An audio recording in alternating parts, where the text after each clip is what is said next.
In R&D, we would like to open up more opportunities for staff to become involved in research. We are aware that as the department has grown over the last 5 years, and we've become very successful at delivering on some of the key aspects of the previous strategy, and principally around the NIHR, which I mentioned before. We've been very successful in meeting the targets that get set to us. But we would like to see a situation where more staff get a chance to take part in research, and that we create pathways by which staff who are interested in research can develop their careers in that direction. So there's a couple of things we're doing which we hope will be positive in this area. One of those is we've set about creating a number of trust clinical specialty leads. So there'll be one from each of the main departments in the trust, and they will work alongside myself and the R&D manager and act as a link into the clinicians in that area. So for example, in older people's mental health or child and adolescent, their greater familiarity with the key clinicians in that department will be vital for us in order to track down people that can take part in the studies and help run them. But also will give a chance for people from those areas to develop their careers, to learn more about how R&D is done and the important things they need to know to take their careers further.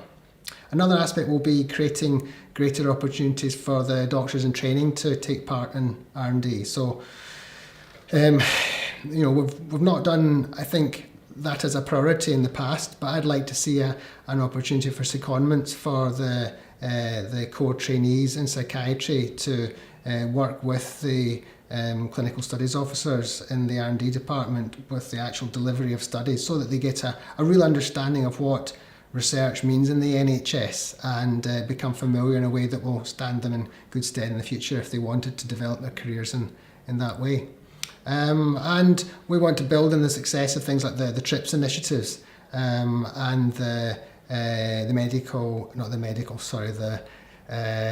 R&D forum, where we bring in researchers from outside the trust and also from within the trust to talk about the research and to help all staff have an opportunity to be exposed to important findings for research. So that's another area we would like to see grow in the future. Every 2 months we have Research Forum, which is an opportunity for the staff and the R&D department to meet up and look at progress towards the objectives and the strategy. Some of it's business related. We will look at how individual studies are faring, whether they're meeting their recruitment targets, any barriers to progress in them, and so on. But the more interesting bit comes at the end, where we will have researchers who are involved in delivering the multi-centre studies that we are taking part in. They will come and tell us about the study, and will often come back after the study completion to tell us about how it went on and whether it actually realised its objectives and added to knowledge. And that can be really interesting to hear the outcome of something that our staff have put a lot of time and effort into, and we can then make sure that word gets back out, if possible, to the service users that have taken part in it. So that will be rolled out further over the coming year, and we hope to embed the research forum, the presentation part of it, in the postgraduate medical education programme, so that the doctors who have been recruiting to studies can find out the results of their work and let the patients know. And as part of another development, we hope to get the doctors in training to actually be contributing to the programme of the forums with a digest of important research that maybe we've not taken part in as a trust, but that we think everyone should know about.